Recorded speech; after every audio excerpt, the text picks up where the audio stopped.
नमस्कार, मैं हूं पूजा सिंह। स्वागत है आप सभी का आपके अपने राजपथ और बुलंद आवाज पर। दोस्तों, जहां एक तरफ राहुल गांधी पूरे देश में नफरत को मिटा करके, हिंसा को खत्म करके मोहब्बत की दुकान खोलने की बात करते हैं।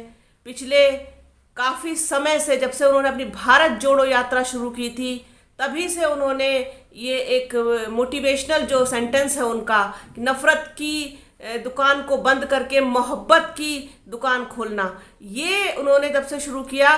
लेकिन मध्य प्रदेश में इससे उल्टा होता हुआ दिखाई दे रहा है। अब आप सोच रहे होंगे कि कैसे? तो वो ऐसे कि मध्य प्रदेश के पूर्व मुख्यमंत्री कमलनाथ, और उन्होंने जो है बाबा बागेश्वर धाम यानी कि धीरेन्द्र शास्त्री को मध्य प्रदेश बुलाया है कथा पढ़ने के लिए, मतलब कथा कहने के लिए। अब आप सोचिए कि जो बागेश्वर धाम बाबा देश में नफरत फैलाने का काम करता है, जो लोगों को जोड़ने की बजाय तोड़ने की बात करता है, जो हिंदू राष्ट्र बनाने की बात करता है, और महिलाओं के प्रति किस तरीके की उसकी सोच है वो भी आप देख चुके हैं, ऐसे बाबा को प्रमोट कर रही है कांग्रेस मध्य प्रदेश में। तो ये सब क्या है? अगर आप नफरत को मिटा करके मोहब्बत की दुकान खोलना चाहते हैं, दूसरी तरफ आप ऐसे लोगों को प्रमोट कर रहे हैं, ऐसे लोगों का सहारा ले रहे हैं जो खुद नफरत का जीता जागता और चलता फिरता पुतला है, जिनके मुंह से हमेशा आग निकलती है, नफरत की आग निकलती है। ऐसे लोगों का सहारा ले रहे हैं आप। तो क्या अब ये मान लेना चाहिए कि भारतीय जनता पार्टी की जो पिच है, हिंदुत्व की जो पिच है, उस पर कांग्रेस अब बैटिंग करना चाहती है? क्या कांग्रेस भी हिंदुत्व के रास्ते पर चल करके इस देश के लोगों की सिंपैथी लेना चाहती है? इस देश के लोगों के मन में अपनी जगह बनाना चाहती है? किस बलबूते पर? हिंदुत्व के बलबूते पर। तो फिर फर्क क्या रह गया दोनों में? तो आप कैसे खोल पाएंगे मोहब्बत की दुकान? बताइए, कैसे खोल पाएंगे और कैसे मिटा पाएंगे इस देश से नफरत जिसका आप दावा करते हैं? फिर तो आपकी कथनी और करनी में अंतर हो गया ना।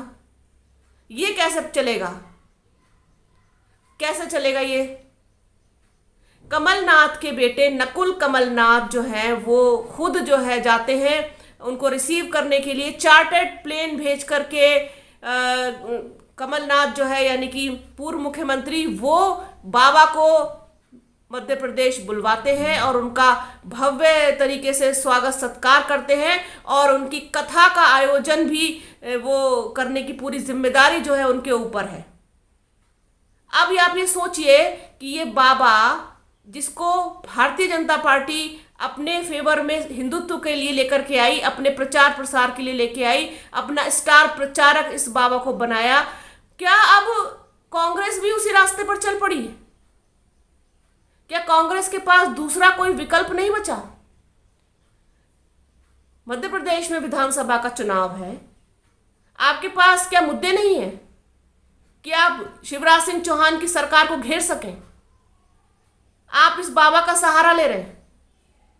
अगर बाबा का ही सहारा लेना है तो फिर ये सारी बातें, तमाम बातें बंद कर देनी चाहिए करना, जिसके सहारे आप जो है अपनी मोहब्बत की दुकान को खोलने हैं। बंद कर देनी चाहिए आपको, क्योंकि ये इस बाबा का काम सिर्फ नफरत फैलाना है, ये सब जानते हैं।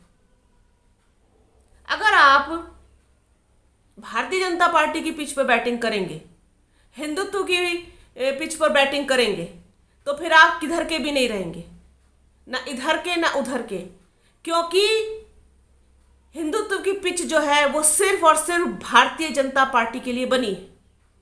उस पर वही लोग बहुत अच्छी बैटिंग करते हैं और वही लोग बॉलिंग करते हैं और वही लोग फील्डिंग करते हैं। आपके बस की हिंदुत्व की पिच पर बैटिंग करना नहीं है।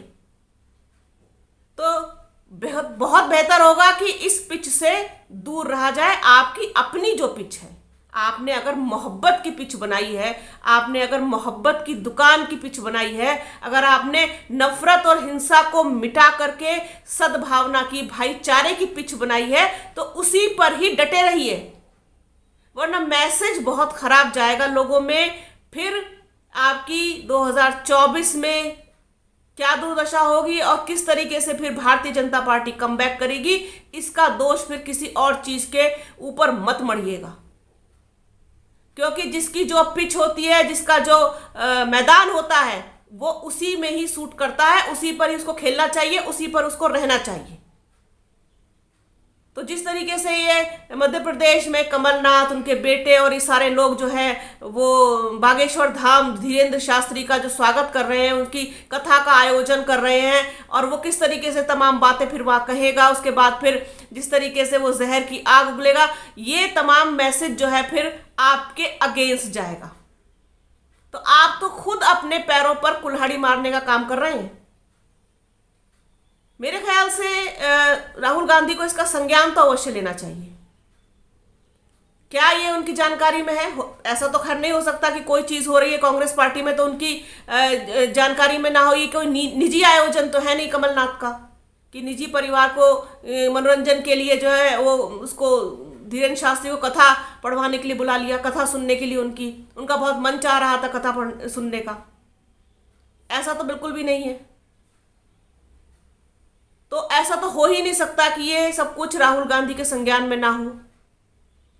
तो अगर आप फिर वो गलती कर रहे हैं, फिर उस गलती को दोहराना चाहते हैं, शायद इसी वजह से हर बार एक क्वेश्चन मार्क जो है लग जाता है राहुल गांधी की पर्सनैलिटी के ऊपर। शायद इसी वजह से, क्योंकि ये सारी चीजें हैं जो आपको दूसरों से बहुत ज्यादा अलग नहीं कर पाती। आप अपने मैदान पर डटे रहिए, अपनी बातों पर अड़े रहिए, और जिन चीज़ों को लेकर चले हैं आप, जिन मुद्दों को लेकर चले, उन पर जो है वो अपने आप को साधिए और अपने आप को बैलेंस कीजिए उसी चीज़ पर। तब जाकर के आपके लिए जो आगे की राह है वो आसान हो सकती है। लेकिन इस तरीके से आप हिंदुत्व पर, बाबा पर और हिंदू राष्ट्र पर ये सब अगर आप खेलेंगे तो फिर उसमें बीजेपी से अच्छा खिलाड़ी कोई नहीं है। तो एक ये चीज़ मेरे जहन में आई थी जब से ये क्लिप देखी है। आपको वो क्लिप भी मैं वीडियो के अंत में दिखाऊंगी, आप देखिए उस चीज़ को कि कैसे जो है कमलनाथ के जो बेटे हैं नकुल कमलनाथ, वो उनको रिसीव करने के लिए एयरपोर्ट पे गए थे, चार्टर्ड प्लेन से उनको बुलवाया गया है। तो ये चीज़ एक जहन में आई थी, सोचा आप लोगों के साथ इसको साझा किया जाए कि क्या अब कांग्रेस जो है वो बीजेपी की हिंदुत्व वाली पिच पर बैटिंग करने का मन बना रही है। बने रहिए राजपथ और बुलंद आवाज के साथ। हमारे चैनल को लाइक कीजिए, शेयर कीजिए, सब्सक्राइब कीजिए, बेल आइकन जरूर दबाइएगा। अपना और अपनों का बहुत ख्याल रखिए। जल्द मिलूंगे आपसे एक नए वीडियो में एक नए मुद्दे